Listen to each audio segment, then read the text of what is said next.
Hi, everybody. I just wanted to do something a bit different today, and I'm going to read a poem by one of my favorite poets. I talked about her in another video, but her name is Emily Bronte, whatever you want to pronounce it. But basically, she grew up in England, and she had a bunch of siblings. I'm going to give you some background about her so you'd understand the poem better. And she believed in God, but she had a kind of Protestant belief in God, meaning that at the time people were breaking with the main Church of England and believing that God could be understood by the individual, which was revolutionary at the time. That you didn't need an organized body in order to understand God and what He means and all these things. And she was like a very reclusive person. She lived with brothers and sisters that she was close to, but she didn't really socialize with anybody else. And at the age of 30, she caught tuberculosis and passed away. So she had a very short life. But despite not being able to socialize with people, she had a very, very deep understanding of human nature. And she wrote a novel called Wuthering Heights. It's a love story.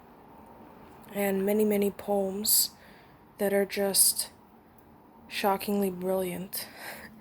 It's almost as if she was touched by some sort of divine spirit, because her poetry is beautiful, just beautiful. And so this poem is about the soul, and she's talking about how the soul is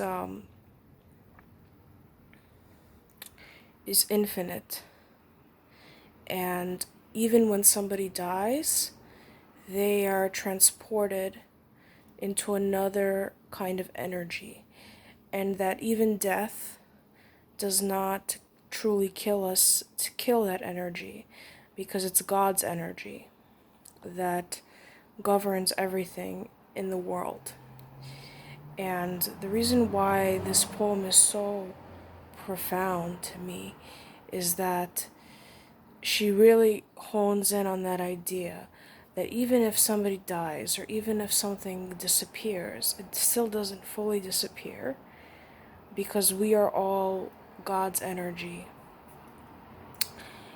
And it just does something to the spirit when I read it. It's like it makes me feel energized. So I just wanted to share it. No Coward Soul Is Mine by Emily Bronte. No coward soul is mine, no trembler in the world's storm-troubled sphere. I see heaven's glories shine, and faith shines equal, arming me from fear. O God, within my breast, almighty ever-present deity, life that in me hast rest, as undying life, have power in thee. Vain are the thousand creeds that move men's hearts, unutterably vain, worthless as withered weeds, or idlest froth amid the boundless main, to waken doubt in one holding so fast by thy infinity, so surely anchored on the steadfast rock of immortality.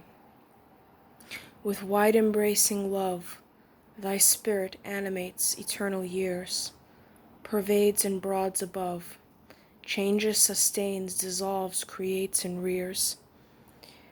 Though earth and moon are gone, and suns and universes cease to be, and thou wert left alone, every existence would exist in thee. There is not room for death, nor atom that his might could render void, since thou art being and breath, and what thou art may never be destroyed.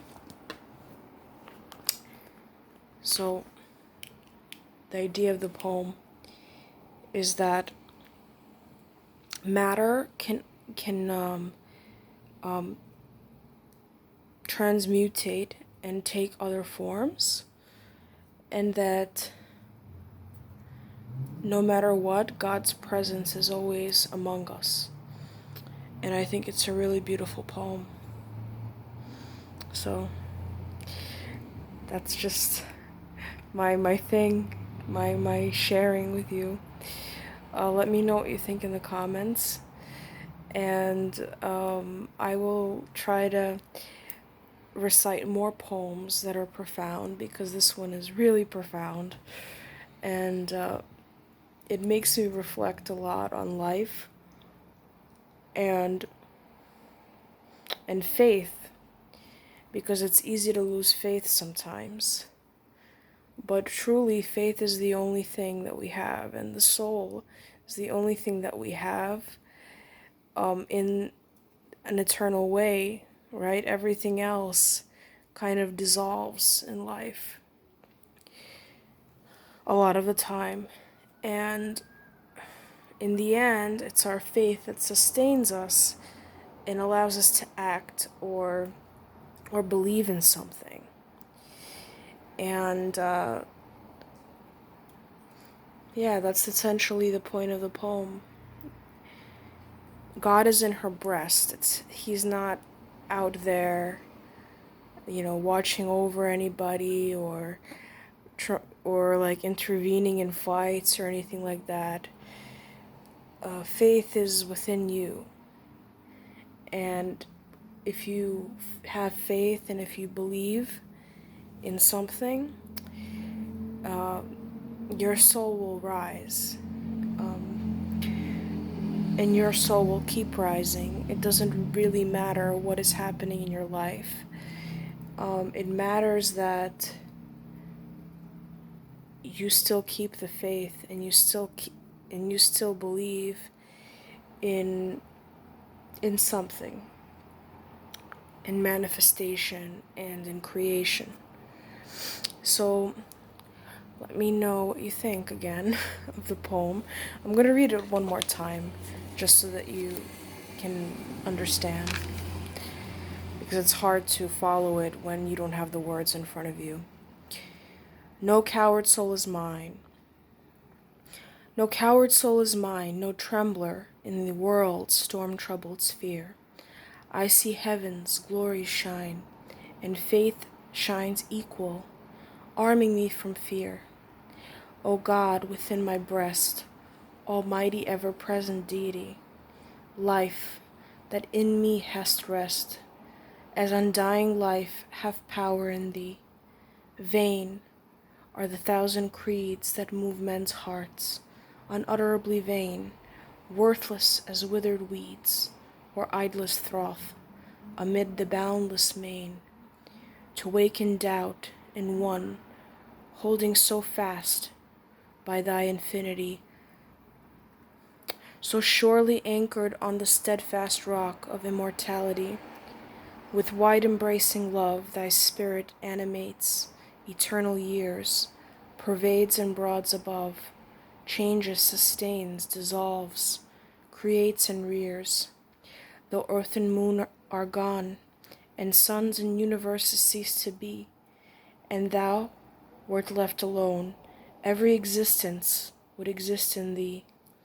There is no room for death, nor atom that his might could render void, since thou art being and breath, and what thou art may never be destroyed.